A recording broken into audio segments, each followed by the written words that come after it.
There was a surprise return at last night's Ring of Honor pay-per-view, and AEW have signed a major free agent.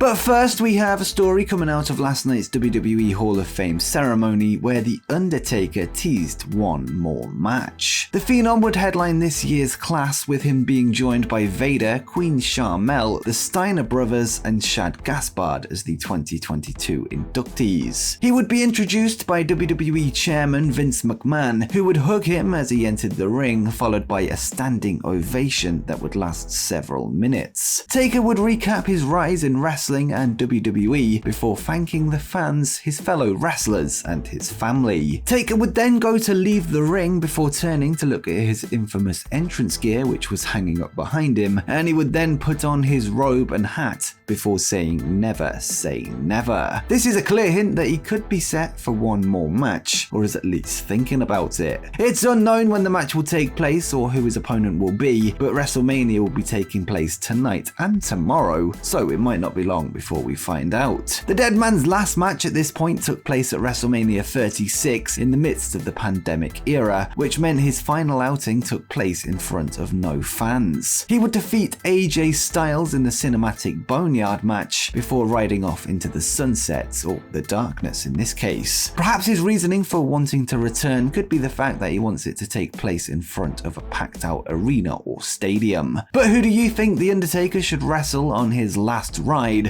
Let me know in the comments down below. Now let's go to our first story from last night's Ring of Honor Supercard of Honor event, where the mystery opponent was revealed. Earlier this week, it was revealed that Ninja Mac would be facing a mystery opponent on the show, hand-selected by no other than Tully Blanchard. Tully recently found himself without a client after being fired by FTR, with him now aligning himself with the Machine, Brian Cage. Cage would make quick work of Mac, with his size and power difference being too much for him to handle. After the match, ROH's Korn and Toa Leona would join Tully and Cage in the ring as the new faction, billed as Tully Blanchard Enterprises, stood tall. Brian Cage has found himself without a spot on AEW television as of late and will now reside in Ring of Honor following the Tony Khan purchase of the company. Next up, Bray Wyatt has revealed the real meaning behind the Firefly Funhouse. For those that missed it, the Firefly Funhouse segments were introduced in 2019, with Wyatt playing the part of a sociopathic kids TV host, eventually leading up to the reveal of The Fiend. As we discussed yesterday, the now Wyndham would take part in an Instagram Q&A where he would answer fans' questions following his arrival in Dallas. He is there for WrestleMania weekend, where he is appearing at WrestleCon. Wyndham would reveal the true meaning behind the Funhouse segments and said, "The Firefly Funhouse, at least the early ones, are a story of my life. I told you the stories in there that happened live on television and many that you could never know. It was confessions. They were short, stylized documentaries about my life. That's why they connected. They weren't just about wrestling. They were an origin story, what I really went through, my struggles, my vices, my comeback, and the war that wages on. I hid so much on there just because I wanted people to feel when they watched. Because believe me, I had every emotion fathomable during the making of those. My life, my..." Wyndham did hint on the Q&A that he is ready to return to wrestling after clearing his head and taking a much needed break after his WWE release last year. With that said, his next destination is unknown.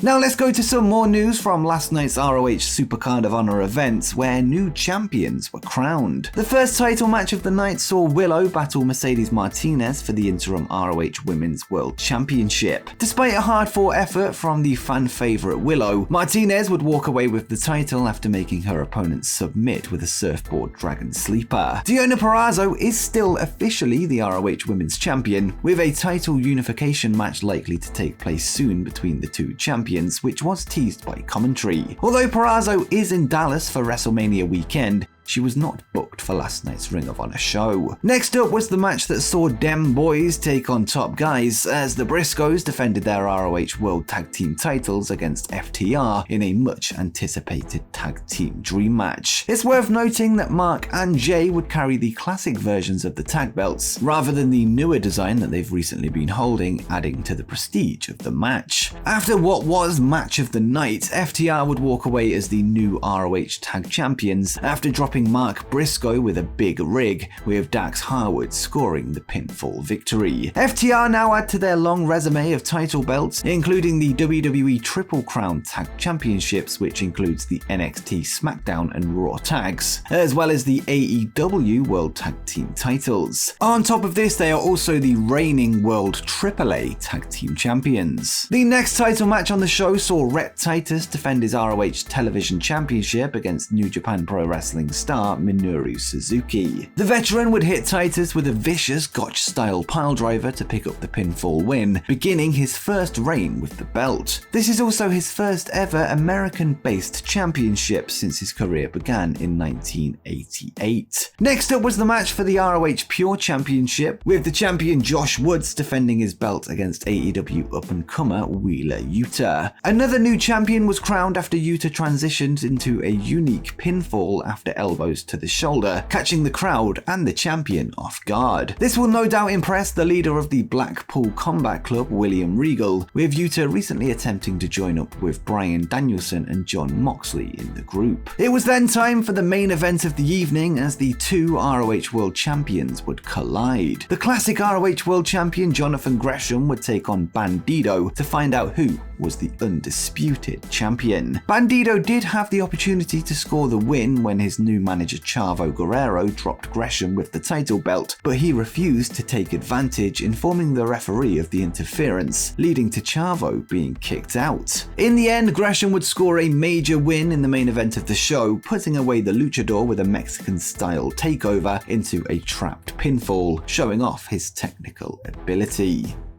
Next, let's move over to AEW as another name is officially qualified for the Owen Hart Cup. On last night's episode of AEW Rampage, Jamie Hayter and Sky Blue would fight it out in a qualifier for a spot in AEW's latest tournament. Despite a gutsy effort from Sky, Hayter would drop her with a suplex, followed by a brainbuster and a ripcord clothesline to score the pinfall win, becoming the second wrestler to qualify for the women's bracket. She now joins recent debutant Toni Storm, who would defeat the Bunny earlier this week on AEW Dynamite to add her name to the mix in her first ever match for the promotion. So far, 2 names have qualified for the women's side of the tournament, with the men's bracket yet to see any qualifying matches take place. More wrestlers will get the chance to qualify for the Owen Hart Cup in the coming weeks as we draw closer to the finals at Double or Nothing in late May.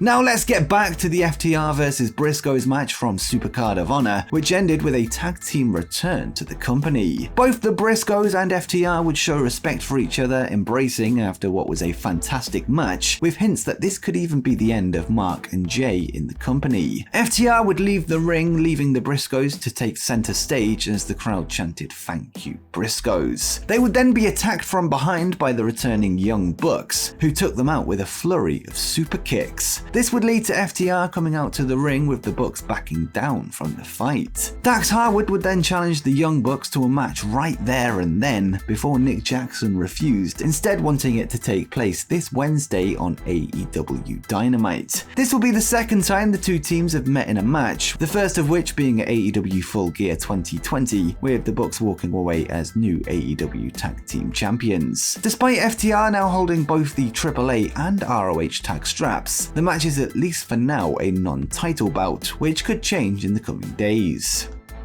And finally, a major star is set to make his All Elite Wrestling debut. Following the ROH Supercard of Honor main event last night, the undisputed champion Jonathan Gresham would be confronted by Jay Lethal, who cheated to win in his match earlier in the night against Lee Moriarty after a low blow. Lethal would then claim to be next in line for a title match before Gresham told him no because of the way he won his match. This would lead to a beatdown on Gresham from both Lethal and Sanjay Dutt, who was originally in the ring to break them up. Moriarty, Lethal's opponent from earlier on in the night, would attempt to help Gresham to no avail. A major return to Ring of Honor would then take place, with Samoa Joe making his way to the ring to stop Lethal, who would then escape to the apron. Joe would then instead lock Dutt in a Coquina clutch, leaving him unconscious. It was then confirmed that Joe will be making his AEW debut this Wednesday night on Dynamite, with this not only marking a major signing for Ring of Honor, but All Elite Wrestling as well. This was further confirmed when AEW and ROH owner Tony Khan took to Twitter to post the official Samoa Joe is All Elite graphic, marking a huge addition to the AEW roster. Samoa Joe is a former ROH Pure and ROH World Champion and was inducted into the first ever ROH Hall of Fame this year alongside Cary Silkin, The Briscoes, CM Punk and Bryan Danielson. Joe is a fantastic signing for both companies and one I was hoping for since his WWE release earlier this year. And before you go, make sure you check out 10 things that you didn't know about AEW's Hook.